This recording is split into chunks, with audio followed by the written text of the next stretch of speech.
దీనివల్ల మనకి సో ఈ రోజు సెషన్ లో మనం ఏదైతే డిస్కస్ చేసుకోబోతున్నామో టాపిక్, ఈ టాపిక్ అంతా కూడా జనరల్ టాపిక్ గురించి మాట్లాడుతాం. మేము వెరీ బేసిక్స్ నుంచి మాట్లాడుకుంటూ డిస్కస్ చేద్దాం. దీని తర్వాత we will discuss more into the networking terms. మీకు నెట్వర్కింగ్ గురించి తెలిసిందే, నెట్వర్క్ అంటే ఏంటి వీటన్నిటి గురించి తెలిసిందే. బట్ స్టిల్ ఎవరికైతే తెలియదో వాళ్ళ కోసం నెట్వర్కింగ్ గురించి కూడా డిస్కస్ చేయడం జరుగుతుంది. మరి ఈ రోజు మనం ఏం డిస్కస్ చేసుకుంటున్నాం సార్ అంటే, యాక్చువల్ గా మనం క్లౌడ్ గురించి డిస్కస్ చేయాలని. సో క్లౌడ్ అనే పదం చాలా ఫ్యాసినేటింగ్ వర్డ్ అయిపోయిందండి. రైట్ నో ఇప్పుడు ఏదైతే జనరేషన్ లో మీరు చూస్తున్నారో, ఇప్పుడు ఉండే ప్రస్తుతం ఐటీ టెక్నాలజీలో కానీ ఐటీ వరల్డ్ లో ఏమైపోయిందంటే, క్లౌడ్ అనేది ఒక ఫ్యాసినేటింగ్ టెక్నాలజీ అయిపోయింది. సో ప్రతి ఒక్కరికి ఏంటి, what's so why you want to join in the cloud అని అడిగాను అనుకోండి, లేదా AWS. I'm a developer, even though I want to enhance my skill to get the knowledge on cloud అంటారు. అంటే ఇది, అంటే డెవలపర్స్ వాళ్ళకి తెలుస్తుంది, బట్ వాళ్ళు అసలు ఎందుకు నేర్చుకుంటున్నారు? Companies are pushing the each and every candidate. ప్రతి ఒక్క క్యాండిడేట్ ని కంపెనీస్ పుష్ చేస్తున్నాయి అన్నమాట. ఎందుకు? వాళ్ళ కంపెనీస్ ఎన్విరాన్మెంట్ ఏదైతే ఉందో ఆ ఎన్వైరన్మెంట్ అనేది ఇప్పుడు ఆన్ ప్రెమిసెస్ నుంచి, సో ఇక్కడ కొత్త వర్డ్ వచ్చిందండి, ఏంటిది అది? On prem or also on premises. Okay, on premises environment నుంచి క్లౌడ్ ఎన్విరాన్మెంట్ కి వెళ్ళండి. సో వీఆర్ మూవింగ్, వెళ్ళండి అని కూడా చెప్పట్లేదు డెవలపర్స్ కానీ ఎవరైనా ఎంప్లాయీస్ కి ఏం చెప్తున్నారంటే, we're moving from on premises environment to the cloud environment. ఎందుకు మూవ్ అవ్వాలండి? ఆన్ ప్రెమిసెస్ ఎన్విరాన్మెంట్ సరిపోతుంది కదా. ఆన్ ప్రెమిసెస్ అంటే ఏం లేదండి, మీకు ఒక ఆఫీస్ ఉందనుకోండి, ఆ ఆఫీస్ ని ఆన్ ప్రిమిసెస్ ఎన్విరాన్మెంట్ అంటారు అనుకోండి. ఇప్పటి వరకు మనం ఓన్లీ ఆన్ ప్రిమిసెస్ అంటే జస్ట్ ఒక ఆఫీస్ స్పేస్ ని ఆన్ ప్రెమ్ అంటారు అని అనుకోండి. ఓకే, సో ఇన్ జనరల్ గా ఒక ఆఫీస్ లో ఏముంటాయి అంటే, మీరు ఐటీ కంపెనీస్ కి వెళ్తే ఒక ఐటీ కంపెనీలో ఏముంటుందో ముందు మనం చెక్ చేద్దాం. అసలు ముందు ఈ ఐటీ కంపెనీస్ ఎందుకు వచ్చాయి? సో కంప్యూటరైజ్డ్ ఐటీ కంపెనీస్ రావడానికి మెయిన్ రీజన్ ఏంటి? ఓకే, సో వీటన్నిటి గురించి డిస్కస్ చేస్తే మీకు ఒక క్లారిటీ వస్తుంది.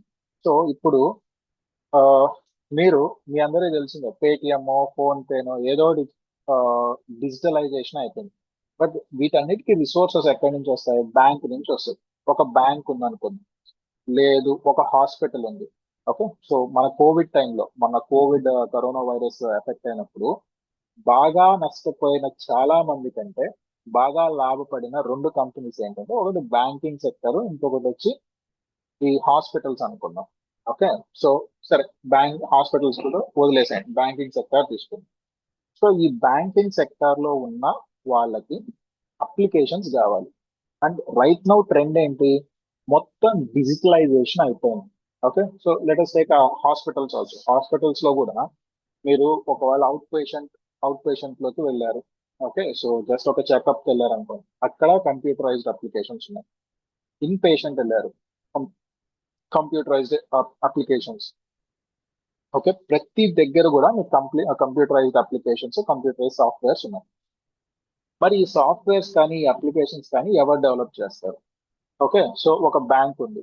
బ్యాంక్ ఏం చేస్తున్నారు? ఇది వరకటి రోజుల్లో అయితే 1990s ఎప్పుడో, ఆ, మా నాన్నగారు మీ నాన్నగారు ఉన్నప్పుడు వాళ్ళు శాలరీస్ గెట్ ఆన్ చేసుకోవాలి, లేదా వాళ్ళు జాబ్ చేస్తున్నప్పుడు శాలరీ క్రెడిట్ అవుతుంది. ఆ శాలరీని వాట్ ఐ కెన్ సే తీసుకోవాలి అనుకుంటే, ఓకే, శాలరీని తీసుకోవాలి అనుకుంటే కొన్నిసార్లు ఏమవుతుంది, బై హ్యాండ్ ఇచ్చేవాళ్ళు, కొన్నిసార్లు బ్యాంక్ లో డిపాజిట్ చేసి అక్కడి నుంచి డెబిట్ తీసుకోమనేవాళ్ళు. సో అప్పుడు ఏమో వీళ్ళు లైవ్ గా బ్యాంకుకి వెళ్ళి ఒక విత్డ్రాల్ ఫామ్ రాసి, ఆ విత్డ్రాల్ ఫామ్ లో నాకు ఇంత అమౌంట్ కావాలి అని చెప్పి విత్డ్రాల్ ఫామ్ రాసి, ఆ విత్డ్రాల్ ఫామ్ తీసుకెళ్లి బ్యాంక్ ఇస్తే, బ్యాంక్ వాళ్ళు ఏం చేసేవారు, ఆ విత్డ్రాల్ ఫామ్ తీసుకొని ఆ అకౌంట్ మొత్తాన్ని ఒక లెడ్జర్ బుక్ మెయింటైన్ చేసేవాళ్ళు అనమాట. ఆ లెడ్జర్ బుక్ తీసి, ఆ లెడ్జర్ బుక్ లో ఈ పర్సన్ కి ఈ అకౌంట్ లో ఎన్ని రూపాయలు ఉన్నాయి, ఎన్ని రూపాయలు అడుగుతున్నాడు, ఎంత విత్డ్రా చేయొచ్చు, ఇవన్నీ చెక్ చేసుకొని అతనికి అమౌంట్ ఇచ్చేవాళ్ళు. సో ఇంత ప్రాసెస్ జరిగింది. ఒక అమౌంట్ విత్డ్రా చేసుకోవాలి, ఇంత ప్రాసెస్ జరుగుతుంది.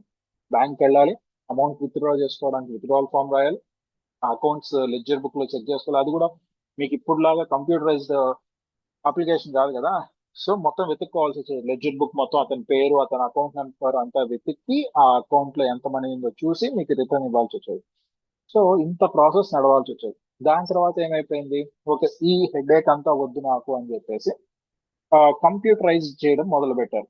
ఓకే, కొత్త సినిమాలు ఈ మధ్య వచ్చిన సినిమాలు లక్కీ భాస్కర్ ఇలాంటి సినిమాల్లో కానీ చెక్ చేస్తే అప్పుడప్పుడే కంప్యూటరైజ్ చేయడం 1990s 1992 టైం నుంచి మీరు చెక్ చేసుకుంటే అప్పుడే కంప్యూటరైజ్ చేయడం స్టార్ట్ చేశారు. సో ఇక్కడ కంప్యూటర్స్ అనేవి ఇంట్రడ్యూస్ చేశారు అనమాట బ్యాంక్ వాళ్ళకి. సో ఇప్పుడు ఈ బ్యాంక్ వాళ్ళు ఏం చేయాలి, వాళ్ళకి ఒక సాఫ్ట్వేర్ కావాలి. ఓకే, వాళ్ళకి టాలియో లేకపోతే ఏదైనా ఒక సాఫ్ట్వేర్ కావాలి. ఈ సాఫ్ట్వేర్ కోసం ఎవరి దగ్గరికి వెళ్తారు, వాళ్ళైతే డెవలప్ చేయలేరు కదా. బ్యాంక్ వాళ్ళకి తెలిసింది ఏంటి, ఒక ఫనీ కోట్ ఉంది. బ్యాంక్ వాళ్ళకి తెలిసింది ఏంటంటే 1 to 100 లెక్క పెట్టడం అని చెప్పి ఒక ఫనీ కోట్ ఉంది. ఓకే, సో ఇలాగ 1 to 100 నోట్స్ ని లెక్క పెట్టేసి ఇంత డిపాజిట్ చేశారు, ఇంత విత్డ్రా చేశారు అని చెప్పి చెప్పడం. సో ఇక్కడ ఏమైపోయింది, నాకు కంప్యూటరైజ్ చేసినప్పుడు అప్లికేషన్ డెవలప్ చేయాలి. ఈ అప్లికేషన్స్ ఎవరు డెవలప్ చేస్తారు అంటే అక్కడ వచ్చిన మెయిన్ పాయింట్ ఏంటి అంటే we will generalise one sector called as IT sector. So IT sector అనేది అలా ఇంట్రడ్యూస్ చేయడం జరిగింది. So they will develop a set of applications. So previous గా చూసుకుంటే మీరు somewhere 1890s, sorry 1980s 1970s ఈ టైం నుంచి 1970s 80s 90s ఈ టైంలో చూసుకుంటే మీకు నార్మల్ అప్లికేషన్స్ ఉండేవి. సో అవి దేనిలో రాసేవాళ్ళు, సి లాంగ్వేజ్ లో రాసేవాళ్ళు. దాని తర్వాత అదైపోయింది, సి వచ్చింది, C++ వచ్చింది, జావా వచ్చింది, పైథాన్ వచ్చింది, గోలాంగ్ అంటున్నారు, రూబీ అంటున్నారు. సో ఇలాగా మల్టిపుల్ లాంగ్వేజెస్ రావడం స్టార్ట్ అయ్యాయి. మల్టిపుల్ ప్రోగ్రామింగ్ లాంగ్వేజెస్ రాయడం స్టార్ట్ అయిన తర్వాత మీకు అప్లికేషన్ డెవలప్మెంట్ ఈజీ అయిపోయింది. సో ఇప్పుడు ఈ బ్యాంక్ సెక్టార్ వాళ్ళు ఏం చేస్తున్నారు, సమ్వేర్ మీరు 1990s లో ఉన్నారు అనుకుందాం. సో ఇది ఒక what I can say nationalised bank అనుకుందాం. అది అప్పట్లో కాబట్టి SBI SBM, State Bank of Maharashtra, State Bank of ఇండియానో లేకపోతే ఆంధ్ర బ్యాంక్ ఇలాంటి ఒక బ్యాంక్ అనుకుందాం. ఈ బ్యాంక్ లో ఉండే వాళ్ళు ఏం చేస్తున్నారు, వీళ్ళు వెళ్ళి ఒక ఐటీ కంపెనీతో టైఅప్ అవుతున్నారు. ఒక ఐటీ కంపెనీ దగ్గరికి వెళ్ళారు. ఓకే, సో ఐటీ కంపెనీ దగ్గరికి వెళ్ళి లైక్ అప్పట్లో కాబట్టి లెట్ సపోజ్ ఒక TCS ఒక ఇన్ఫోసిస్ లేకపోతే విప్రోనో ఏదో ఒక కంపెనీ దగ్గరికి వెళ్ళారు. అప్పుడే అవి స్టార్ట్అప్ కంపెనీస్ కాబట్టి. సో ఆ కంపెనీస్ దగ్గరికి వెళ్ళి so we're this banking persons, so we want to have an application, మాకు ఒక అప్లికేషన్ కావాలి అని చెప్పి ఈ ఐటీ సర్వీస్ కంపెనీతో ఒక అగ్రిమెంట్ చేసుకున్నారు. బ్యాంకే కాదండి, మీరు డిఫరెంట్ డిఫరెంట్ గూడ్స్ కి సంబంధించిన what I can say sectors లో ఉండే ఏవైనా కావచ్చు, వాళ్ళు కూడా వెళ్ళి ఇక్కడికి వస్తారు. ఐటీ సర్వీస్ కంపెనీ దగ్గరికి వచ్చి నాకు ఒక అప్లికేషన్ డెవలప్ చేసి ఇవ్వండి అని అడిగారు అనుకున్నాను. సో వీళ్ళు ఏం చేస్తారు, వాళ్ళకి తెలిసిన లాంగ్వేజ్ లో అంటే వాళ్ళకి తెలిసిన డెవలప్మెంట్ లాంగ్వేజ్ ఏదైతే ఉందో either it might be Java లేదా పైథాన్ లేదా C++ ఆ టైంలో ఉండే లాంగ్వేజెస్ ఏవైనా. సో డెవలపర్స్ అనేవాళ్ళు కొన్ని సర్వీసెస్ ను కొన్ని అప్లికేషన్స్ ను డెవలప్ చేస్తారు. సో ఇది డెవలప్మెంట్ టీమ్ అనుకున్నాం. ఈ డెవలప్మెంట్ టీమ్ లో మీకు ఒక 20 మెంబర్స్ డెవలపర్స్ ఒక 30 మెంబర్స్ డెవలపర్స్ ఉన్నారు అనుకున్నాం. సో వాళ్ళందరూ కలిసి ఈ అప్లికేషన్ డెవలప్ చేయడం స్టార్ట్ చేశారు. ఓకే, స్టార్ట్ చేసిన దగ్గర నుంచి సో అప్లికేషన్ డెవలప్ అయిపోయింది అంతా okay. Front end application run time database ఇవన్నీ డెవలప్ చేసేసి now the application is ready for providing to the bank people. ఇది మీ అప్లికేషన్ అనుకున్నాం. ఈ అప్లికేషన్ డెవలప్ చేసిన డెవలపర్స్ వీళ్ళు ఏం చేశారు, అప్లికేషన్ రెడీ అయిపోయిందండి మీరు ఒకసారి చెక్ చేయండి అన్నారు అనుకున్నాం. సో ఇప్పటి వరకు అది డెవలప్మెంట్ టీమ్ అండర్ లో ఉంది కాబట్టి ఈ పర్టికులర్ ఫేజ్ మనం ఏమంటామంటే డెవలప్మెంట్ ఫేజ్ అంటాం, డెవ్ ఫేజ్ అంటాం, development or dev phase.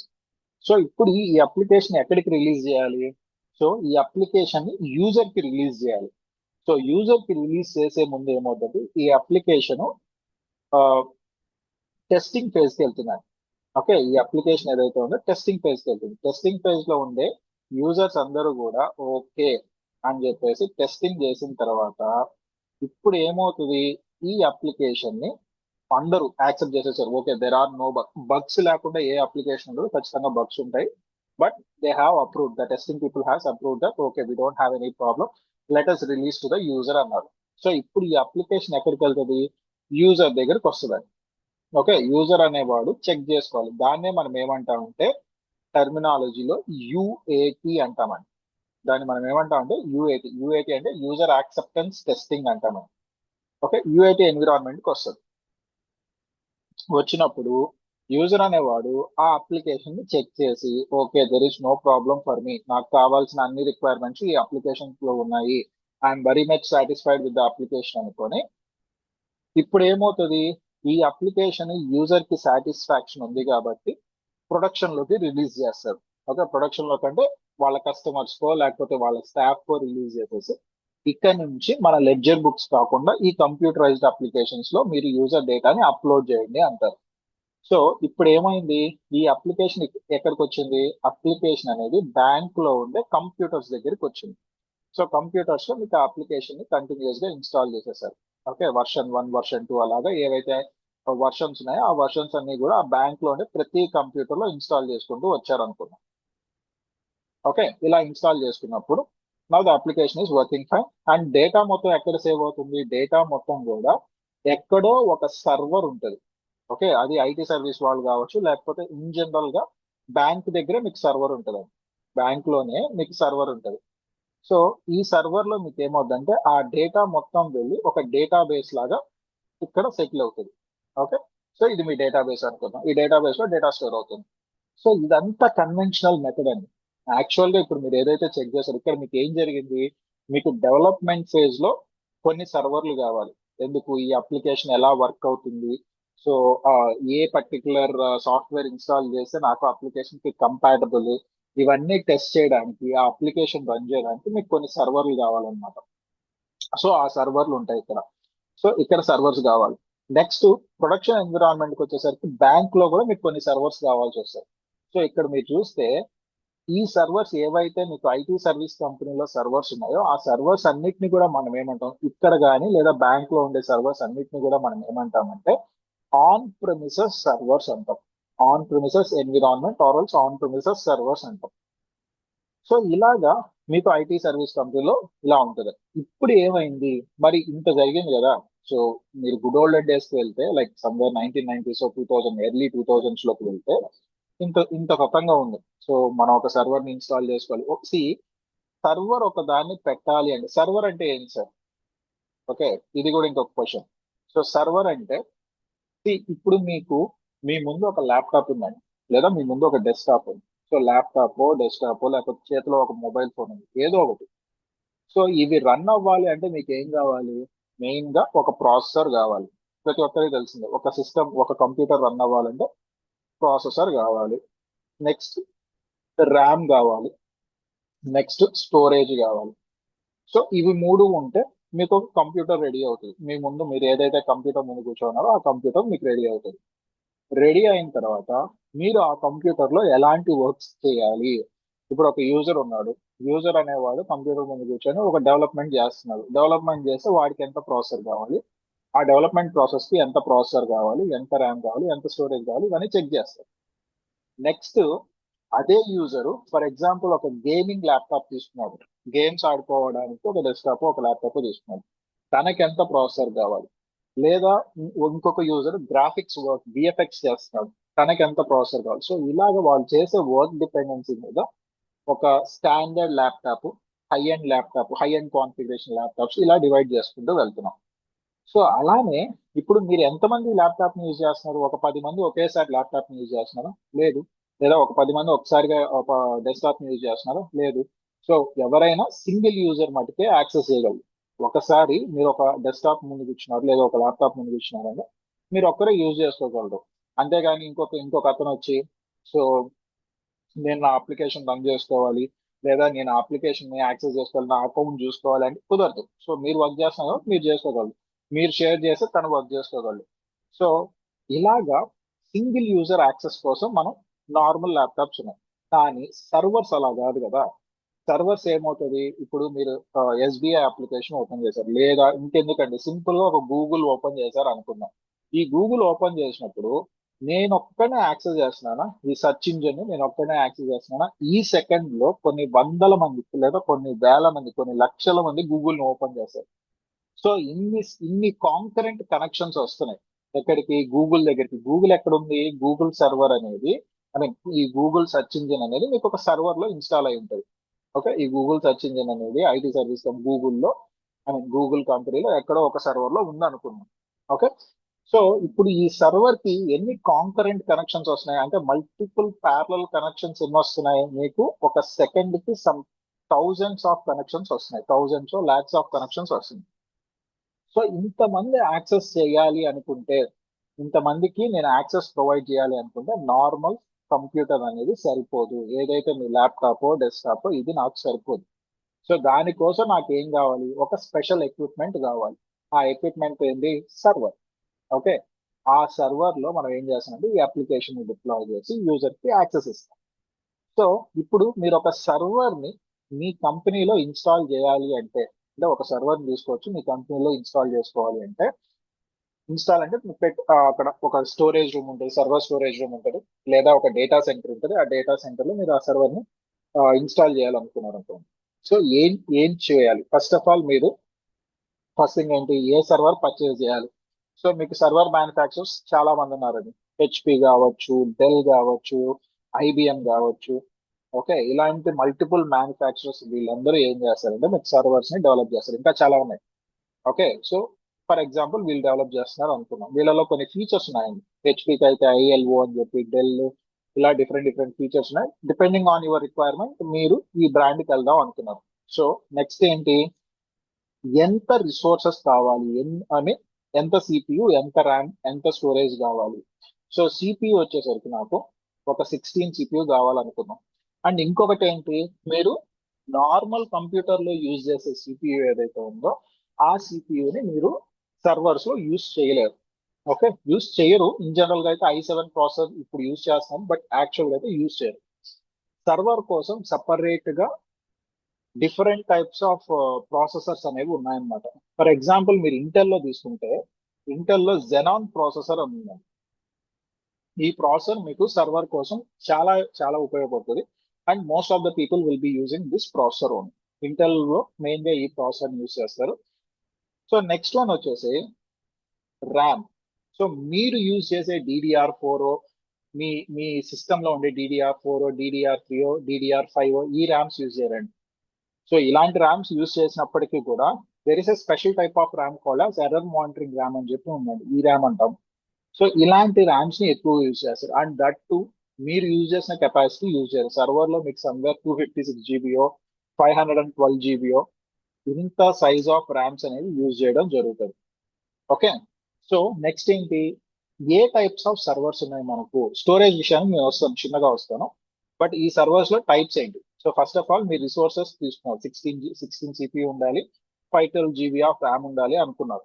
Okay, so మీరు సర్వర్ పర్చేజ్ చేయడానికి ఇవి మీకు కావాల్సిన రిసోర్సెస్. నెక్స్ట్ వచ్చేసరికి ఏ ప్లాట్ఫామ్ మీద వెళ్దాము. ఓకే, ఏ ప్లాట్ఫామ్, ఎలాంటి ఎలాంటి సర్వర్ ని తీసుకోవాలనుకుంటున్నారు అని చెప్పి మీరు ఆలోచించారు అనుకోండి. సో సర్వర్స్ లో మీకు 3 టైప్స్ ఉన్నాయన్నమాట. ఒకటి వచ్చి tower server, rack server, blade server. These are the 3 types of servers.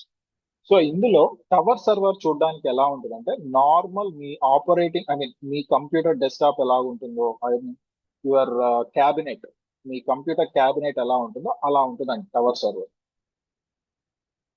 Okay, so చూసారా, నార్మల్ మీ computer CPU or else your cabinet, how it is going to look like. In the same manner, your tower server will be in this fashion only. Okay, so మళ్ళీ దానికి ports, ఈ తలనొప్పి అంతా ఉంటుంది. So ఇక్కడ చూస్తే form factor అంటాం దీన్ని, టవర్ సర్వర్స్ ఉన్నాయి. నెక్స్ట్ వచ్చేసరికి మీకు ర్యాక్ సర్వర్స్ అని ఉంటాయి. Most of the data centres will use this rack servers. So ఈ ర్యాక్ సర్వర్స్ లో మీకు ఏముంటాయి, డెల్ కావచ్చు, హెచ్పి కావచ్చు, ఇలా ఉంటాయండి ర్యాక్ సర్వర్స్. ఓకే, ఈ ర్యాక్ సర్వర్స్ కి వెనకాల మీకు ఏంటంటే పోర్ట్స్ అనేవి ఉండడం జరుగుతుంది. Serial port, USB port, Ethernet port, ఇలాగ మల్టిపుల్ పోర్ట్స్ అనేవి ఉంటాయి అన్నమాట. నెక్స్ట్ వచ్చేసరికి బ్లేడ్ సర్వర్ ఉంటుందండి. బ్లేడ్ సర్వర్ అన్న, ఈ బ్లేడ్ సర్వర్ లో మీకు చేసిస్ అంటాం. ఇది చూసారా, ఇది ఉందే, ఇది మొత్తం మీకు చేసెస్ అంటాం. ఇక్కడ మీకు బ్లేడ్స్ అనేవి ఉంటాయి. ఈచ్ బ్లేడ్ అనేది ఒక సిస్టమ్ లాగా వర్క్ అవుతుంది అనమాట. సో అది ఎలా ఉంటది, మీరు ఇక్కడ చూస్తే, let me show you that. ఇక్కడ చూసారా, సో లుక్ ఎట్ దిస్. ఇక్కడ చూడండి, ఇది దీన్ని చైసెస్ అంటాం. ఈ చైసెస్ లోపల మీకు మల్టిపుల్ బ్లేడ్స్ ఉన్నాయన్నమాట. ఒక్కొక్క బ్లేడ్ లో మీకు ఒక నార్మల్ కంప్యూటర్ కి ఎంత కావాలో 4 CPU 16 GB ఆఫ్ ర్యామ్, అలాగా ఒక్కొక్క బ్లేడ్ లో మీకు ప్రాసెసరు ర్యామ్ అలాగా మీకు మల్టిపుల్ బ్లేడ్స్ ఉంటాయి అన్నమాట. వీటన్నిటిని బ్లేడ్స్ అంటామండి. ఈ బ్లేడ్స్ మొత్తాన్ని క్యారీ చేసే ఈ పర్టికులర్ అల్యూమినియం కాంపోనెంట్ ఉంది కదా, ఈ క్యాబినెట్, దీన్ని మనం ఏంటంటే చైసెస్ అంటాం. ఈ పైన ఏదైతే ఉందో దీన్ని ర్యాక్ సర్వర్ అంటాం. సో దీనిలో మీకు ఏమంటే కన్సాలిడేట్ గా, అంటే అన్ని కలిపి ఒక 16 ప్రాసెసర్స్ 32 ప్రాసెసర్స్ 512 GB ర్యామ్ ఒకే విధంగా ఉంటుంది. అదే మీరు బ్లేడ్ సర్వర్కి వస్తే ఏమవుతుంది, బ్లేడ్ సర్వర్ లో మీకు చిన్న చిన్న కెపాసిటీస్ తో ఉండే బ్లేడ్స్ ఉంటాయి. ఆ బ్లేడ్స్ అన్నిటిని కొలాబరేటివ్ గా మనం ఏమంటాం, ఒక సర్వర్ కింద తీసుకుంటాం.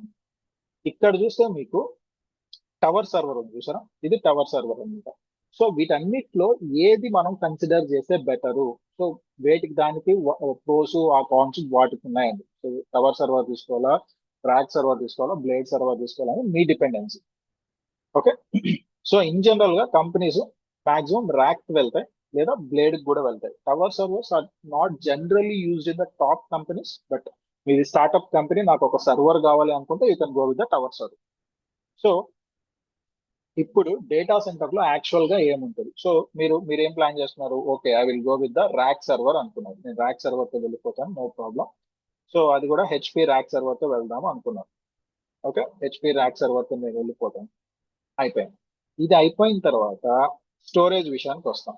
సో స్టోరేజ్ ఎలా తీసుకోవాలి, ఇన్ జనరల్ గా మీ కంప్యూటర్ లో ఉన్న ల్యాప్టాప్స్ లో ఉన్న హార్డ్ డిస్క్స్ ఎస్ఎస్డిస్ ఇలా ఉండవండి సర్వర్స్ కి. మీకు కావాలంటే ప్లాన్ చేసుకోవచ్చు, అదేం పెద్ద ప్రాబ్లం కాదు. కానీ బట్ నార్మల్ గా ఎలా ఉంటుందంటే మీకు నెట్వర్క్ స్టోరేజ్ అనేది ఉంటుంది. ఓకే, నెట్వర్క్ స్టోరేజ్ ఉంటుంది. లేదా మీకు ఇన్బిల్ట్ గా కూడా మీ సర్వర్స్ లో మీరు ప్లాన్ చేసుకోవచ్చు. మీకు ఏంటి, network storage base, hard disk base ఉంటాయి. సో అది చూస్తే మీరు ఇలా ఉంటుందండి, నాస్ స్టోరేజ్ బేస్ అంటాం. ఓకే, సో మీరు చూసారా, దీన్ని నాస్ బాక్స్ అంటామండి. ఈ నాస్ బాక్స్ లో మీకు ఎన్ని ఉన్నాయి, మీరు 4 హార్డ్ డిస్క్ ని ఇంప్లాంట్ చేసుకోవచ్చు, 4 హార్డ్ డిస్క్ ని పెట్టుకోవచ్చు అనమాట. సో ఈ మొత్తం, సో నేను ఏం చేస్తాను, సమ్వేర్ లైక్ ఒక 4 TB హార్డ్ డిస్క్ 4 తీసుకున్నాను అనుకోండి, ఓవరాల్ గా 16 TB వస్తుంది. సో 16 TB అంటే నాకు సరిపోతుంది, నాకు ఉండే ఒక చిన్న application 16 TB is more than enough for me. So వీటన్నిటిని కన్సాలిడేట్ చేసి నేను ఒక నాస్ స్టోరేజ్ డిజైన్ చేసుకొని దాన్ని తీసుకెళ్ళి నేను ఏం చేస్తానంటే నా సర్వర్ కి కనెక్ట్ చేసుకుంటాను. సో నేనేమనుకుంటున్నాను, I will go with the NAS storage. మరి నాస్ ఒకటే ఉంటా, మీకు స్టోరేజ్ లో కూడా మళ్ళీ 3 టైప్స్ ఉంటాయండి. Storage is of 3 types.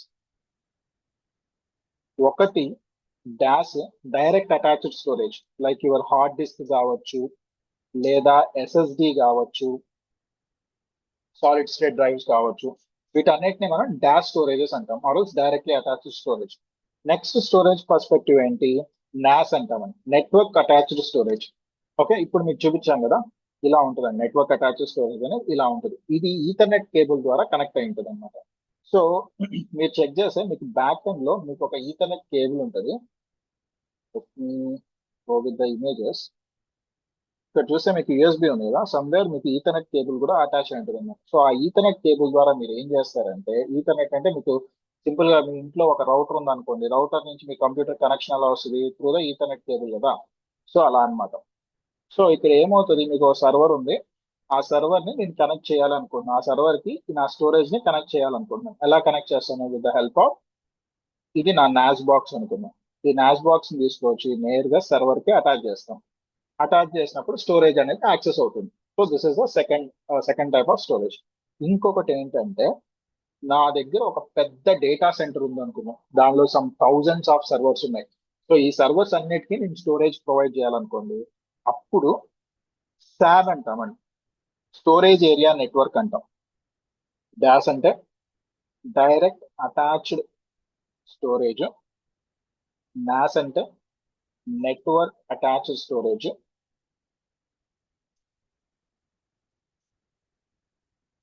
SAN అంటే స్టోరేజ్ ఏరియా నెట్వర్క్. ఇవి మల్టిపుల్ టైప్స్ ఆఫ్ స్టోరేజెస్. ఈ స్టోరేజ్ లో SAN కి ఎప్పటికి వెళ్తాము అంటే, మన దగ్గర స్టోరేజ్ అనేది చాలా ఎక్కువ ఉంది, and that to with in fraction of seconds నాకు డేటా అనేది రిట్రీవ్ అవ్వాలి. సో మీరు SAN నేర్చుకోవాలంటే it's very very tricky. SAN కోసం సపరేట్ కాన్సెప్ట్స్ ఉంటాయి, సపరేట్ క్లాసెస్ ఉంటాయి. ఇది మీకు అవసరం లేదు, బట్ యాక్చువల్ గా ఏముంటుందంటే ఒక ఫైబర్ కేబుల్ తీసుకొచ్చి మీ సర్వర్ కి కనెక్ట్ చేస్తారు. లైట్నింగ్ స్పీడ్ లో మీకు డేటా అనేది రిట్రీవ్ అవుతూ ఉంటుంది. చాలా పెద్ద స్టోరేజ్ స్పేస్ ఇది.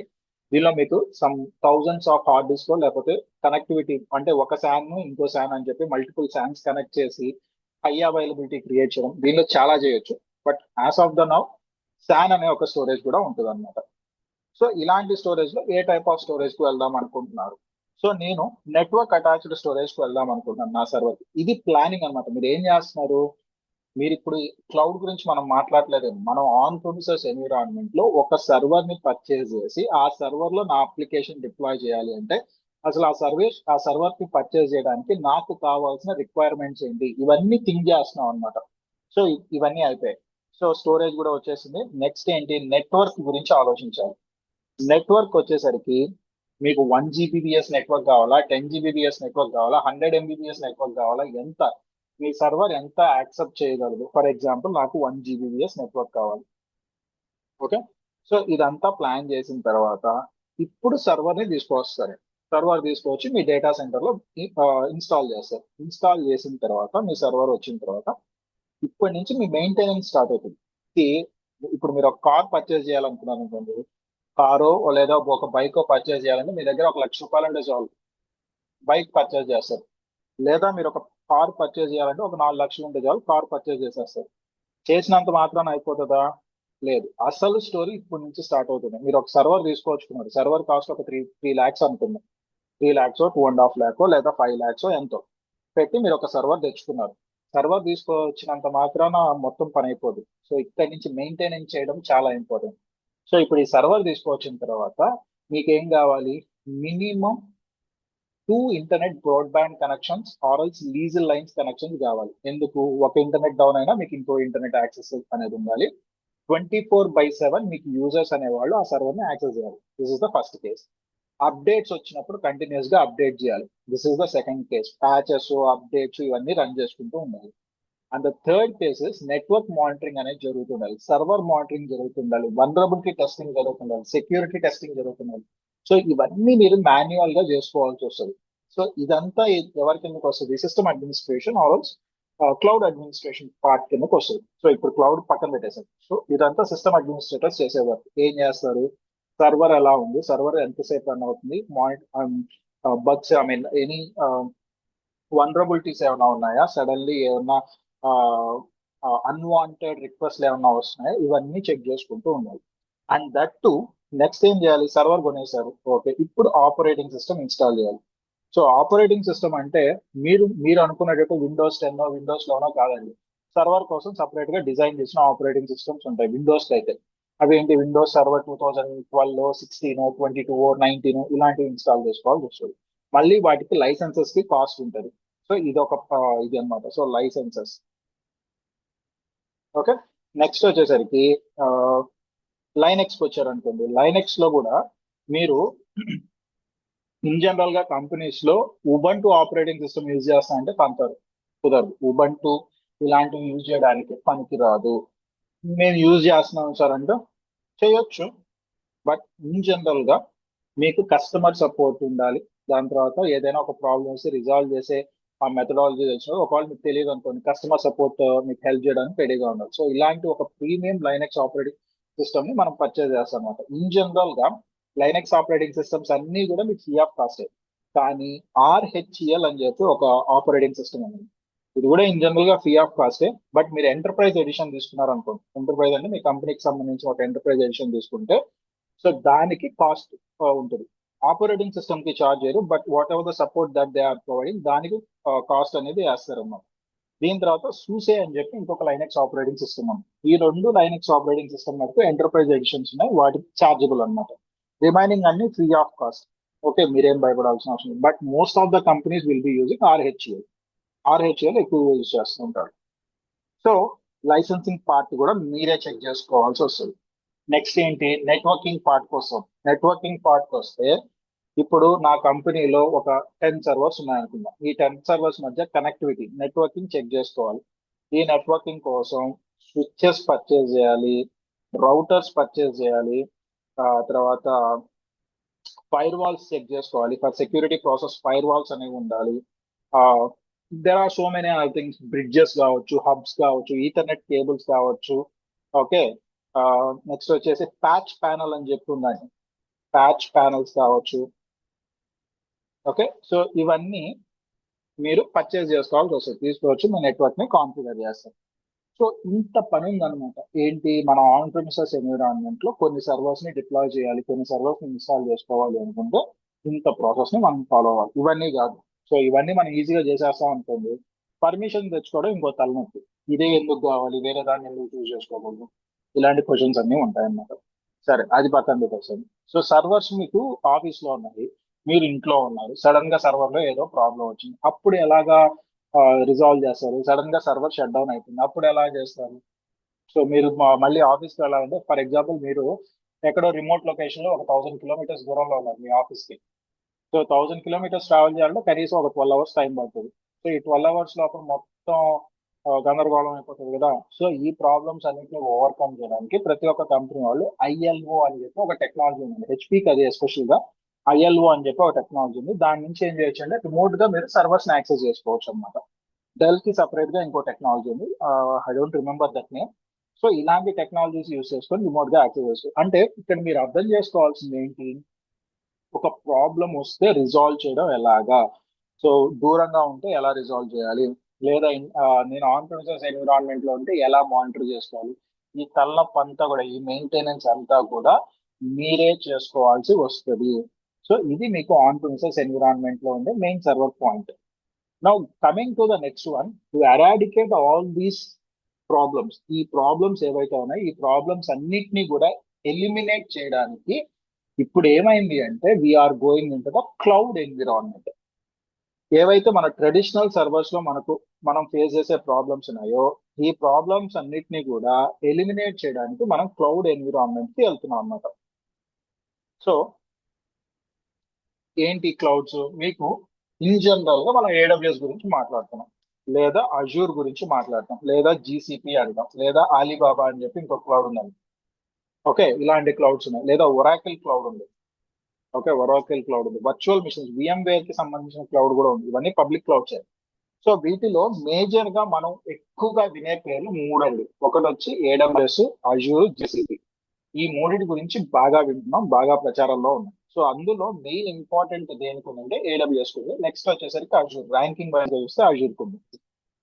సో మనం ఇప్పుడు నేర్చుకోబోయేది ఏడబ్ల్యూఎస్. సరే, మరి క్లౌడ్ కి ఎందుకు వెళ్ళాలి, క్లౌడ్ కి ఎందుకు వెళ్ళాలి అంటే ఈ ప్రాబ్లమ్స్ ని మనం ఎలిమినేట్ చేసుకోవచ్చు. ఎలాగా, క్లౌడ్ మనకు కొన్ని సర్వీసెస్ ప్రొవైడ్ చేస్తుందండి. ఏం సర్వీసెస్ అంటే IaaS, PaaS, SaaS. Okay, IaaS అంటే infrastructure as a service, PaaS అంటే platform as a service, SaaS అంటే సాఫ్ట్వేర్ యాజ్ అ సర్వీస్. ఇలాంటి సర్వీసెస్ మీ క్లౌడ్ అనేది ప్రొవైడ్ చేయడం జరుగుతుంది. ఇన్ఫ్రాస్ట్రక్చర్ యాజ్ అ సర్వీస్ అంటే ఏంటి, మీరు ఈ ఇన్ఫ్రా మొత్తాన్ని మీరు క్రియేట్ చేసుకోవాల్సిన పని లేదు. అంటే సర్వర్ కానీ, మీరు సింపుల్ గా ఏం చేయాలి అంటే ఇన్ఫ్రాస్ట్రక్చర్ యాజ్ అ సర్వీస్ లో మీకు ఎంత సర్వర్ కావాలి, ఆ రిసోర్సెస్ ఏమేం కావాలి, ఎంత ప్రాసెసర్ కావాలి, ఎంత ర్యామ్ కావాలి, ఇది సెలెక్ట్ చేసుకుంటే మీ సర్వర్ క్రియేట్ అయిపోతుంది. ఏ ఆపరేటింగ్ సిస్టమ్ రన్ అవ్వాలి అని చెప్పి సెలెక్ట్ చేసుకుంటే మీ సర్వర్ క్రియేట్ అయిపోతుంది. అండ్ ఇంకొకటి ఏంటంటే క్లౌడ్ లో benefit, pay as you go అని చెప్పి ఒక ఆప్షన్ ఉంది. Pay as you go. Okay, లేదా పే యాజ్ గో అని చెప్పేసి కూడా ఒక option, pay as you go అని చెప్పి ఒక ఆప్షన్. ఏంటి పే యాజ్ యూ గో అంటే, ఫర్ ఎగ్జాంపుల్ నేను ఒక సర్వర్ క్రియేట్ చేశాను. సర్వర్ క్రియేట్ చేసి అందులో 4 CPU, some 32 GB of RAM server తీసుకున్నాను, లేదా 16 GB ఆఫ్ ర్యామ్ సర్వర్ తీసుకున్నాను. ఈ సర్వర్ కాస్ట్ నాకు పర్ అవర్, మీరు పర్ అవర్ పే చేయాల్సి వస్తుంది. పర్ అవర్ మీకు ఎంత అవుతుందంటే సమ్ 16 రూపీస్ అనుకుందాం. ఇండియన్ రూపీస్ లో అయితే 16 రూపీస్ మీకు ఛార్జ్ చేస్తారు. ఓకే, 16 రూపీస్ అనేది ఒక గంటకి. అలాగా నేను ఒక 3 అవర్స్ సర్వర్ ని కంటిన్యూస్ గా వాడాను అనుకోండి, 48 రూపీస్. That's reasonable. ఒక 10 అవర్స్ కంటిన్యూస్ గా వాడాను, 160 rupees, that is fine. Okay, so ఇది ఏ సర్వర్ ని, ఈ సర్వర్ ని వాడుతున్నారు. సడన్ గా ఏమవుతుంది, మీకు లోడ్ అనేది పెరుగుతుంది. మీరు ఈ రోజు నైట్ నుంచి, అంటే ఏదైతే కంపెనీలో మీరు వర్క్ చేస్తున్నారో ఆ కంపెనీ వాళ్ళు ఏం చేశారంటే ఈ రోజు నైట్ ఒక ఆఫర్ పెడదాం అని చెప్పి అనుకున్నారు. అలా అనుకున్నప్పుడు నాకేం కావాలి, సడన్ గా నేను సర్వర్ రిసోర్సెస్ ని ఇంక్రీజ్ చేసుకోవాలి. అంటే నైట్ 11 o'clock కి నేను ఏం చేస్తాను, సర్వర్ ని డౌన్ చేసి, సర్వర్ ని షట్ డౌన్ చేసి ఈ 4 CPU కాస్త 8 CPU 32 GB కాస్త 64 GB 128 GB ర్యామ్ కి అప్గ్రేడ్ చేసుకుంటాం. ఈజీగా చేసుకోవచ్చు. అది ఎలా చేసుకుంటారు ఏంటి, దీన్ని మనం ఏమంటాం అంటే వర్టికల్ స్కేలింగ్ అంటామండి. వర్టికల్ స్కేలింగ్, ఏదైతే సర్వర్ లో ఉండే రిసోర్సెస్ ని అప్గ్రేడ్ చేసుకుంటామో దాన్ని వర్టికల్ స్కేలింగ్ అంటాం. హారిజాంటల్ స్కేలింగ్ అని చెప్పి ఇంకొక ఆప్షన్ ఉంది, అవి మనం తర్వాత మాట్లాడదాం. బట్ యాజ్ ఆఫ్ నో మీరు ఏం చేస్తున్నారు, ఈ సర్వర్ ఏదైతే 4 CPU 32 GB ర్యామ్ సర్వర్ ఉందో దాన్ని 8 CPU 64 GBకి పెంచుతున్నారు. పెంచినప్పుడు ఇక్కడ ఏమవుతుందంటే ఈ ఛార్జ్ అనేది సమ్ 64 రూపీస్ అయింది అనుకున్నాం. పర్ అవర్ మీకు 64 రూపీస్ ఛార్జ్ చేస్తున్నారు. సో ఆఫర్ ఓన్లీ 6 అవర్సే ఉంటుంది అన్నారు. అంటే ఈ రోజు నైట్ 12 o'clock నుంచి రేపు మార్నింగ్ 6 o'clock లేదా 7 o'clock వరకు ఉంది అనుకున్నారు. లేదా ఒక 10 hours వేసుకోండి. సో 10 hours కి మీకు కంటిన్యూస్ గా ఆఫర్ ఉంటుంది. 10th అవర్ అయిపోయిన నెక్స్ట్ మినిట్ నుంచి మీరు ఆఫర్ ని క్లోజ్ చేస్తున్నారు అన్నారు అనుకోండి.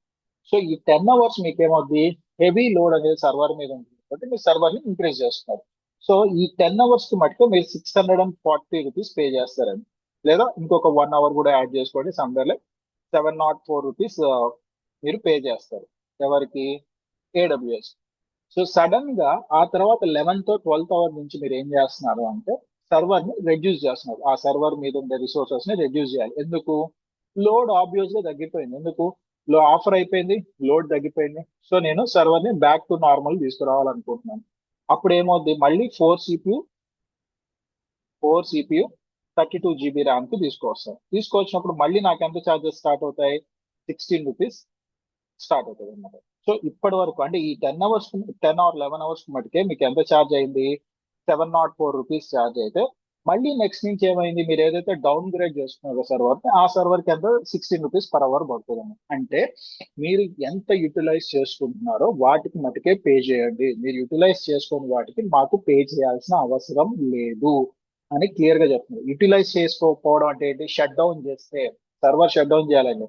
అలా కాదు నేను యూటిలైజ్ చేసుకోవట్లేదు సర్వర్ ని వదిలేస్తాను అంటే కుదరదు. సర్వర్ ని డౌన్ గ్రేడ్ చేసుకోవడం చేసుకోవాలి, లేదా షట్ డౌన్ చేసుకోవాలి. అలాంటప్పుడు మీకు ఛార్జెస్ పడవు. మీరు యూజ్ చేసుకున్న వాటికి సర్వర్ ఛార్జెస్ పడతాయి. ఓకే, సో ఇది అన్నమాట. ఇక్కడ ఐఏఎస్ లో మీరు సర్వర్ ని కానీ నెట్వర్క్ ని కానీ మీకు ఎలాంటి డిస్టర్బెన్సెస్ ఉండవు. కంటిన్యూస్ గా సర్వర్స్ ని చెక్ చేస్తారు. నెక్స్ట్ వచ్చేసరికి మీకు కావాల్సినంత రిసోర్సెస్ ఇస్తారు, స్టోరేజ్ ప్రొవైడ్ చేస్తారు, ఆపరేటింగ్ సిస్టమ్ లైసెన్సెస్ కి ఎంత ఛార్జ్ అవుతుందో వాటి ఛార్జ్ కూడా ఇంక్లూషన్ లో ఉంటుంది. నెట్వర్క్ కి సంబంధించిన ప్రతిదీ కూడా క్లౌడే ప్రొవైడ్ చేస్తుంది. సో మీరు ఏం చేయొచ్చు, హ్యాపీగా ఈ ఇన్ఫ్రాస్ట్రక్చర్ గురించి టెన్షన్ పడకుండా, ఇప్పటి వరకు మనం ఏంటి ఇన్ఫ్రాస్ట్రక్చర్ గురించి ఎక్కువ టెన్షన్ తీసుకుంటాం. సర్వర్స్ రన్ అవుతాయా లేదా, లేదా నెట్వర్క్ లో ఏదైనా డిస్ట్రాక్షన్ వస్తుందా, ఏదైనా ప్రాబ్లం వస్తుందా, ఇవన్నీ చెక్ చేసుకుంటూ ఉంటాం. సో వన్స్ మనం క్లౌడ్ కి మూవ్ అయిన తర్వాత ఈ టెన్షన్స్ అన్ని ఉండవు. అందుకోసమే maximum number of the companies, ఎవరైతే maximum number of the companies ఉన్నారో ఆ కంపెనీస్ అన్ని కూడా క్లౌడ్ కి మూవ్ అవడానికి, మైగ్రేట్ అవ్వడానికి ట్రై చేస్తున్నారు అనమాట. సో ఇప్పుడు డెవలపర్స్ లేదా డెవలప్మెంట్ మీద కంపెనీస్ మొత్తం ఫోకస్ పెట్టుకోవచ్చు. If there is any problem, ఇప్పుడు డెవాప్స్ ఇంజనీర్స్ అనేవాళ్ళు comes into the middle. So server లో ఏదో ప్రాబ్లం వచ్చింది, so they can come across the cloud and they will check out what is the problem and they will resolve the issue. So ఇలాంటి functionalities అన్ని వచ్చేసాయి కాబట్టి companies are moving into the cloud environment. సరే, మరి cloud environment provide చేసే services ఏంటి? So we will go into the services, but you have any questions until now? ఇప్పటి వరకు చెప్పిన కాన్సెప్ట్ లో మీకు ఏమైనా క్వశ్చన్స్ ఉన్నాయా? Is everything clear? సార్ చెప్పండమ్మా. క్లియర్ గా ఉంది sir service. Okay, fine. Anyone questions? No questions, sir. Fine, fantastic. Okay అండి. And Pavan, do you have any questions? Okay. No. Fine. Okay, fine. Fine. Coming back to the point, ఇప్పుడు మనం services వద్దామండి. వీళ్ళు provide చేసే services ఏంటి, ఈ services గురించి తెలుసుకునే ముందు సరదాగా ఎట్లాగో టైం ఎలాగో అయిపోతుంది, డిన్నర్ టైం కాబట్టి, so let us have some food topic. Okay, so ఈ రోజు నైట్ లేకపోతే రేపు మార్నింగ్ సరదాగా మీరు బిర్యానీ తినాలనుకున్నారు, చెయ్యాలి కదా, తినాలనుకున్నారు, బిర్యానీ తినాలనుకున్నారు. సో తినాలి అనుకుంటే మీకు మల్టిపుల్ వేస్ ఉన్నాయి. సో మీరు ఇంట్లో ఉన్నారు అనుకోండి, ఇంట్లో ఉంటే మీ మదర్కో మీ ఫాదర్కో చెప్తారు నాకు బిర్యానీ చేసుకొని తినాలని ఉంది, నాకు కావాల్సిన వస్తువులు తీసుకొచ్చి ఇవ్వు అని అడిగారని. మీకు తీసుకొచ్చిస్తారు. ఇంట్లో అన్ని పెడతారు, లేదా మీరన్నా వెళ్ళి తెచ్చుకోవచ్చు. తీసుకొని ఇంటి దగ్గర కిచెన్ లోకి వెళ్ళారనుకోండి. కిచెన్ లోకి వెళ్ళిన తర్వాత ఫస్ట్ థింగ్ వెజల్స్ మీరే చూసుకోవాలి. ఓకే. నెక్స్ట్ వచ్చేసి ఆ, ఎంత పోర్షన్ ఆఫ్ రైస్ వేయాలి, ఎంత పోర్షన్ ఆఫ్ మసాలాస్ యాడ్ చేయాలి, ఇవన్నీ కూడా మీరే చెక్ చేసుకోవాలి. ఓకే. సో మీకు ఏమవుతుంది, మీ మదర్ వచ్చేసి మీకు కావాల్సిన గిన్నెలు మీ ముందు పెట్టేసి మీ ఇష్టం నువ్వు ఏం చేసుకోవాలో చేసుకో, నాకు రాదు అని చెప్పేసారు అనుకో, బిర్యానీ చేయడం నాకు రాదు, మీ ఇష్టం వచ్చినట్టు మీరు చేసుకోండి అని చెప్పి వదిలేసి మీ మదర్ వెళ్ళిపోయారు. ఓకే. సో ఏదో సీరియల్ చూడడానికో ఏదో మూవీ చూడడానికో వెళ్ళిపోయారు. ఇప్పుడు మీరు స్టార్ట్ చేశారండి కుకింగ్. కుకింగ్ స్టార్ట్ చేసిన తర్వాత మీరు వంట చేయడం మొదలుపెట్టి అది లాస్ట్ కి బిర్యానీ అవుతుందా, పులిహోర అవుతుందా, ఇంకోటి దద్దోజనం అవుతుందా, పెరుగన్నం అవుతుందా అనేది మీరు చేసే విధానాన్ని బట్టి ఉంటుంది ఫస్ట్. ఓకే. సో కానీ ఇక్కడ మెయిన్ గా ఏమైంది, మీకు కావాల్సిన వెజల్స్, మీకు కావాల్సిన ఎక్విప్మెంట్, మీకు కావాల్సిన ఇంగ్రీడియంట్స్ అన్ని ప్రొవైడ్ చేసేసారు. It's you who has to create that.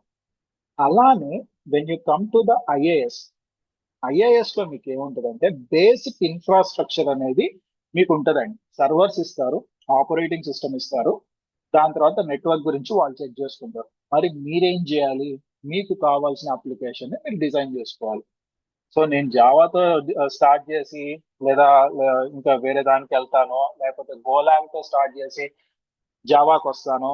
So ఎలా డిజైన్ చేసుకుంటారు, దానిలో ఎన్ని బగ్స్ ఉంటాయి, ఎలా రిజాల్వ్ చేస్తారు, అవన్నీ మీ చేతిలో ఉంటాయి. So AWS is not going to do anything. They will only provide you the servers. Okay. నేను అన్ని పోర్ట్స్ ఓపెన్ చేసేసి ప్రతి ఒక్కరిని నా సర్వీసెస్ ని యాక్సెస్ చేసుకోవడానికి వదిలేస్తాను. హ్యాకర్స్ వచ్చిన ప్రాబ్లం లేదు. నా దానిలో అన్ని వనరబిలిటీస్ ఉంటాయి. ఇలాంటివన్నీ చేశారనుకోండి, it doesn't matter, it will effect only your application. Me application కి ఎఫెక్ట్ ఉంటుంది కానీ so it is nothing to do with the AWS వాళ్ళ మెయిన్ ఫంక్షనాలిటీ ఏంటి, ఐఏఎస్ అంటే infrastructure as a service. They will provide you the basic infra, basic గా ఉండే servers ని లేదా నెట్వర్క్ ని ప్రొవైడ్ చేస్తారు. Rest of the thing has to be taken care bye you. మీరు డెవలపర్స్ లేకపోతే మీరు సిస్టమ్ అడ్మినో లేకపోతే క్లౌడ్ అడ్మినిస్ట్రేటర్స్ మీరేం చేయాలంటే మీరు సర్వర్స్ ని ఎలా ఉపయోగించుకోవాలి, వాటిల్లో ఏ అప్లికేషన్స్ రన్ చేయాలి, సెక్యూరిటీ ఏం పెట్టుకోవాలి, ఏ పర్టికులర్ సాఫ్ట్వేర్స్ ఇన్స్టాల్ చేయాలి, ఇవన్నీ మీరే చూసుకోవాలండి. They are not going to work with this. So ఇది ఐఏఎస్ అన్నమాట, infrastructure as a service. Next వచ్చేసరికి ప్లాట్ఫామ్ యాజ్ ఎ సర్వీస్ అంటాం. ఓకే. ఈ ప్లాట్ఫామ్ యాజ్ ఎ సర్వీస్ అంటే ఏంటంటే మీరు చెప్తారు, మళ్ళీ సేమ్ అదే ఎగ్జాంపుల్ తీసుకుందాం, బిర్యానీ ఎగ్జాంపుల్ తీసుకుందాం. బిర్యానీ ఎగ్జాంపుల్ తీసుకుంటే మీరు మీ ఇంట్లోనే చేసుకుంటున్నారు. ఇప్పుడు ఏమైంది, ఇప్పుడు మీ మదర్ మొత్తం క్రియేట్ చేస్తున్నారు, అని ఆ డిష్ ని ప్రిపేర్ చేస్తున్నారు. డిష్ ప్రిపేర్ చేసేటప్పుడు మీరు చెప్తారు, నాకు కొంచెం ఎక్స్ట్రా స్పైసీగా కావాలి, నాకు ఇలా కావాలి, ఇందులో పన్నీర్ వేయాలో లేకపోతే చికెన్ వేయాలో ఇంకోటి మీట్ వేయాలో ఏదో మీరు చెప్పి మీకు కావాల్సిన విధంగా మీరు బిర్యానీ రెడీ చేసుకోవాలి అనుకుంటున్నారు. సో మీకు కావాల్సినవన్నీ చెప్తారు. మీకు తెలుసు మీకు ఏం కావాలో మీకు తెలుసు. ఓకే. నాకు ఈ పర్టికులర్ డిష్ కావాలి అని చెప్పి మీకు తెలుసు, and you are providing all the ingredients. So ఇప్పుడు ఎగ్జాక్ట్ గా ఆ డిషే వస్తుంది, కానీ that will be in a customisable manner. So but ఇక్కడ ఏమైంది, బేసిక్ గా మీరు ఏది కావాలనుకుంటున్నారో అదే వస్తుంది, కాకపోతే మీకు కావాల్సిన విధంగా మీరు కస్టమైజ్ చేసుకుంటున్నారు. So this comes under the platform as a service. అంటే ఫర్ ఎగ్జాంపుల్ మీకు సింపుల్ గా ఏడబ్ల్యూఎస్ లో ఆర్డిఎస్ అని చెప్పి ఒక టాపిక్ ఉంది, రిలేషనల్ డేటాబేసెస్ అని ఉంది. సో మీరు డేటాబేస్ ని క్రియేట్ చేసుకోవచ్చు. సో ఏ డేటాబేసెస్ ని క్రియేట్ చేసుకోవచ్చు, MySQL క్రియేట్ చేసుకోవచ్చు, PostgreSQL క్రియేట్ చేసుకోవచ్చు, లేదా MSSQL క్రియేట్ చేసుకోవచ్చు, ఒరాకిల్ క్రియేట్ చేసుకోవచ్చు. MSSQL నాకు డౌట్ ఇప్పుడు ఉందో లేదో, నేను ఒకసారి చెక్ చేయాలి, బట్ ఒరాకిల్ క్రియేట్ చేసుకోవచ్చు, MariaDB, ఇలా మీకు మల్టిపుల్ డేటాబేసెస్ అనేది క్రియేట్ చేసుకోవచ్చు. సో ఇక్కడ ఆప్షన్ ఏంటి, మీరు ఇన్స్టాల్ చేయాల్సిన పని లేదు, మీకు సర్వర్ యాక్సెస్ ఉండదు, మీరు ఇన్స్టాల్ చేయాల్సిన పని లేదు. సో మీరు ఏం చేయాలి, సింపుల్ గా కన్సోల్లోకి వెళ్ళి నాకు MySQL ఇన్స్టాల్ అవ్వాలి, ఇన్స్టాల్ అయిన తర్వాత ఈ వర్షన్ ఇన్స్టాల్ అవ్వాలి, దానికి మల్టిపుల్ సర్వర్స్, ప్రైమరీయో స్టాండ్ బయో ఇలాంటి సర్వర్స్ ఉండాలి, నెక్స్ట్ కావాల్సిన రిక్వైర్మెంట్స్ ఇవన్నీ చెప్తారు. ఎలాగైతే మీకు ఇంగ్రీడియంట్స్ మీరు ఎలాగైతే చెప్తున్నారు, నాకు ఎక్స్ట్రా స్పైసీ కావాలి, దీనిలో ఈ మెటీరియల్ ఉండాలి, ఆ మెటీరియల్ ఉండాలని చెప్పి మీ మదర్కి ఎలాగైతే చెప్తున్నారో అదే విధంగా ఇక్కడ ఏడబ్ల్యూఎస్ వాడికి చెప్తాం అనమాట, నాకు MySQL కావాలి, PostgreSQL కావాలి, ఒరాకిల్ కావాలి అని చెప్పి ఏడబ్ల్యూఎస్ వాడికి చెప్తాం. వాడు ఏం చేస్తాడు, మీకు సర్వర్ యాక్సెస్ ఇవ్వడు. సర్వర్ యాక్సెస్ అంటే ఏ సర్వర్ లో అయితే వాడు ఇన్స్టాల్ చేస్తున్నాడు, బ్యాక్ ఎండ్ లో వాడు ఏ సర్వర్ లో అయినా ఇన్స్టాల్ చేసుకోవచ్చు. వాడు ఒక సర్వర్ లో ఇన్స్టాల్ చేసేసి మీకు డేటాబేస్ కి కావాల్సిన ఒక URL ని రెడీ చేసి మీకు ముందిస్తారండి. దాన్ని మనం ఏమంటాం అంటే ఎండ్ పాయింట్ URL అంటాం. వీటి గురించి మనం డేటాబేసెస్ మాట్లాడేటప్పుడు చెప్తాను మీకు. ఒక ఎండ్ పాయింట్ URL జనరేట్ చేసి ఈ URL ద్వారా నువ్వు డేటాబేస్ కి కనెక్ట్ అవ్వచ్చు అని చెప్తాడు. సో ఇప్పుడు ఏమైంది, నాకు ఎండ్ పాయింట్ URL ఉంది, నేను డేటాబేస్ కి కనెక్ట్ అవుతాను. సో నాకు తెలుసు MySQL డేటాబేస్ క్రియేట్ అయిందని చెప్పేసి దాని రిలేటెడ్ గా నేను అప్లికేషన్ డెవలప్ చేసుకుంటాను. ఆ అప్లికేషన్ తీసుకెళ్లి డేటాబేస్ తో ఇంటిగ్రేట్ చేసి నాకు కావాల్సిన డేటాని నేను స్టోర్ చేసుకుంటాను. సో ఇక్కడ మీకు సర్వర్ యాక్సెస్ లేదు. సర్వర్ మీరు వర్షన్ యాక్సెస్ ఉంది, ఏ వర్షన్ కావాలో ఉంది, బట్ బ్యాక్ ఎండ్ లో డేటాబేస్ ని యాక్సెస్ చేసే కంపాటబిలిటీ మీకు లేదన్నమాట. సో అది మీకు ప్లాట్ఫామ్ యాజ్ అ సర్వీస్ కిందకి వస్తుంది. ఇంకా ల్యాండా కావచ్చు, ఇవన్నీ కూడా ప్లాట్ఫామ్ యాజ్ అ సర్వీసెస్ కిందకి వస్తాయి. నెక్స్ట్ వచ్చేసరికి SaaS అంటామని, SaaS మోడల్. ఈ SaaS అంటే ఏంటంటే ఇప్పుడు సేమ్ అదే బిర్యానీ తినాలనుకున్నారు, ఈసారి మీరు ఏం చేస్తారు, రెస్టారెంట్కి వెళ్తారు. ఓకే, రెస్టారెంట్కి వెళ్తే వాడు ఒక మెన్యూ తీసుకొచ్చి మీ ముందు పెడతాడు. ఓకే, మెన్యూ తీసుకొచ్చి మీ ముందు పెడితే మీరు ఏ బిర్యానీ కావాలో మీరు ఆర్డర్ చేసుకోవాలి. పన్నీరా, లేకపోతే చికెనా, లేకపోతే సమ్ XYZ, ఓకే, వెజిటేబుల్ ఏం కావాలి అనేది మీరు ఆర్డర్ చేసుకోవాలి. అండ్ వాడికి ఒకటే ఒక డిస్క్రిప్షన్ ఇస్తాడు, కొంచెం స్పైసీగా కావాలనో లేకపోతే లిటిల్ స్పైసీ అనో ఈ ఒక్క డిస్క్రిప్షన్ ఇస్తారు. నేను మాక్సిమం విన్న వాటిలో నుంచి ఇది ఒకటి నాకు తెలుసు. ఈ డిస్క్రిప్షన్ తో వాడు మీకు బిర్యానీ రెడీ చేసి మీ ముందు పెడతాడు. That will take some 15 minutes of time to give you that particular dish. ఇక్కడ ఏమైంది, కస్టమైజేషన్ లెవెల్ కనుక చూసుకుంటే తగ్గిపోయింది. సో మీరు IAS నుంచి కంపేర్ చేసుకుంటూ వస్తే యూజర్ కస్టమైజేషన్ లెవెల్స్ అనేవి మొత్తం తగ్గిపోయాయి. మీరు డిఫరెన్స్ కనుక చూసుకుంటే ఆన్ ప్రిమిసెస్ లో మీ సర్వర్ ని మీరే డిజైన్ చేసుకోవచ్చు, మీ సర్వర్ ని మీరే కాన్ఫిగర్ చేసుకోవచ్చు, మీ సర్వర్ లో ఏముండాలి ఏముండకూడదు, నెట్వర్క్ ఎంత కావాలి, ఇవన్నీ కూడా మీరే డిజైన్ చేసుకోవచ్చు. అదే మీరు IAS కి వచ్చేసరికి ఏమైంది, ఆ కస్టమైజబిలిటీ అనేది కొంచెం తగ్గింది అనమాట. సో IAS కి వచ్చేసరికి ఏమైంది, ఇన్ఫ్రాస్ట్రక్చర్ మొత్తం క్లౌడ్ చేతిలో ఉంటుంది. మీ అప్లికేషన్, ఆ అప్లికేషన్ రిలేటెడ్ ఇన్ఫర్మేషన్, అప్లికేషన్ కావాల్సిన డేటాబేస్ అవి మీరు క్రియేట్ చేసుకోవాలి. అదే ప్లాట్ఫామ్ యాజ్ అ సర్వీస్కి వచ్చేసరికి ఏమైంది, కస్టమైజేషన్, యూజర్ కస్టమైజేషన్ ఇంకా తగ్గిపోయింది. మీరు అప్లికేషన్ వరకే వర్క్ చేస్తారు, ప్లాట్ఫామ్స్ వీటన్నిటిని టచ్ చేయరు అనమాట. నెక్స్ట్ సాఫ్ట్వేర్ యాజ్ అ సర్వీస్కి వచ్చేసరికి మీకు సాఫ్ట్వేర్ తీసుకొచ్చి మీ ముందు పెడతాడు, మీరు ఆ సాఫ్ట్వేర్ ని యూజ్ చేస్తారు. ఫర్ ఎగ్జాంపుల్ జూమ్ అప్లికేషన్ ఉంది. ఈ జూమ్ అప్లికేషన్ లో నాకు కావాల్సిన కస్టమైజేషన్ కావాలంటే వాడు చేసి ఇవ్వడు, నేను ఇచ్చింది వాడుకో అంటాడు. MS ఆఫీస్ ఉంది, Office 365 ఉంది. Office 365 లో కొన్ని ప్లాన్స్ ఉంటాయి, ఆ ప్లాన్స్ ప్రకారం మీరు వాడుకోవాలి. అంతేగాని నాకు ఈ ప్లాన్ లో ఇది కూడా ఇంక్లూడ్ అవ్వాలి అంటే కుదరదు, నేను ఏదైతే ఇచ్చానో నువ్వు అది వాడుకో అని చెప్తాడు. సో ఈ విధంగా సాఫ్ట్వేర్ యాజ్ అ సర్వీస్ లో మీకు ఏముంటుందంటే కస్టమైజబిలిటీ జీరో అయిపోతుంది. మీరు when you compare with on premises environment లో 100% కస్టమైజబిలిటీ ఉంటే, మీరు సాఫ్ట్వేర్ యాజ్ అ సర్వీస్ కి వచ్చేసరికి జీరో కస్టమైజబిలిటీ ఉంటుంది. సో ఓన్లీ సాఫ్ట్వేర్ ని మీరు ఒక ప్రైస్ ఇచ్చి కొనుక్కుంటారు, దాన్ని మీ ల్యాప్టాప్ లోనో మీ సర్వర్ లోనో ఇన్స్టాల్ చేసుకుంటారు, దాన్ని రన్ చేసుకుంటారు, ఆ సాఫ్ట్వేర్ ని యాక్సెస్ చేసుకుంటారు. ఇంతే, ఇంతకు మించి మీకు వేరే ఆప్షన్ అనేది లేదు. ఓకే, సో ఇవి మీకుండే సర్వీసెస్ అన్నమాట. అని cloud access service, infrastructure as a service, platform as a service, software as a service. మరి ఇవి మీకు ఇంటర్వ్యూలో అడుగుతారా, మీరు ఈ సర్వీసెస్ చెప్పారు కదా, మరి ఈ సర్వీసెస్ గురించి నాకు ఇంటర్వ్యూలో అడుగుతారా అంటే ఇంటర్వ్యూలో మాక్సిమం అడగరు. కానీ వాడు ఆ రోజు ఇంట్లో భార్యతోనో లేకపోతే ఇంటర్వ్యూకి వచ్చేవాడు వాడి గర్ల్ ఫ్రెండ్తోనో గొడవ పెట్టుకొని ఇంటర్వ్యూకి వచ్చాడు అనుకోండి, వాడికి తిక్కగా ఉంటా ఇలాంటి తిక్క ప్రశ్నలు అడుగుతారు. IAS అంటే ఏంటి, PAS అంటే ఏంటి, SAS అంటే ఏంటి, ఈ క్వశ్చన్స్ అడిగితే ఆబ్వియస్గా మీరు సమాధానం చెప్పాల్సి వస్తుంది. సో దానికోసం ఇది చెప్పడం జరిగింది. నెక్స్ట్ ఏం చేస్తామంటే రేపటి రోజున we will go with the cloud and networking concept. Networking అందరికీ తెలుసు, but even though I'm just giving a brief about the networking. IP addressing గురించి మాట్లాడతాను. ఒకవేళ తెలియని వాళ్ళు ఎవరైనా ఉంటే just decimal to binary conventions ఇవన్నీ తెలుసుకోండి, సరిపోతుంది. లేదు నాకు వచ్చు సార్ అంటే we will proceed with the networking concept. But ఎలాగైనా నేను ఒక IP అడ్రస్ గురించి, సబ్నెటింగ్ గురించి ఒక చిన్న కాన్సెప్ట్ చెప్పి దాని తర్వాత we will go into the main AWS concept. Linux గురించి మాట్లాడాలనుకుంటున్నాను, బేసిక్స్ ఆఫ్ లైనెక్స్ చెప్పేసి I will proceed into the AWS. So ఈ లైనెక్స్ ఇంకొక 3 days పడుతుంది, 3 or 4 days పడుతుంది. ఒక చిన్నలో ఈ Yeah. ప్లాట్ఫామ్ సర్వీస్ లో ఈ ఎండ్ పాయింట్ URL ఉంది కదా, that is only for accessing database or? Accessing the database, server కాదు.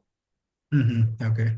మీరు డైరెక్ట్ డేటాబేస్ మీరు ఇప్పుడు ఎంఎస్ఎస్క్యూఎల్ ఇన్స్టాల్ చేశారు అనుకోండి, MySQL sorry MSSQL MySQL install చేశారు.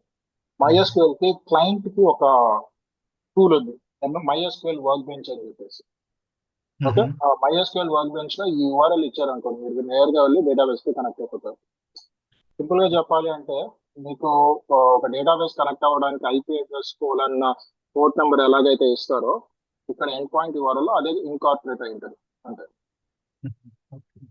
Okay, so that's about the main concept of your AWS. మనం నెక్స్ట్ క్లాస్ లో ఏం చేద్దామంటే let us go in detail about the different services that are provided by AWS and the rest of the things we'll see from the next session. రేపు కూడా demo ఫ్రీనే ఉంటుందండి mostly. And coming back to the fees గురించి మాట్లాడడం. నిన్న ఇది discuss చేయాలనుకుని మర్చిపోయాను. So what I will do for this, I will stop the recording here.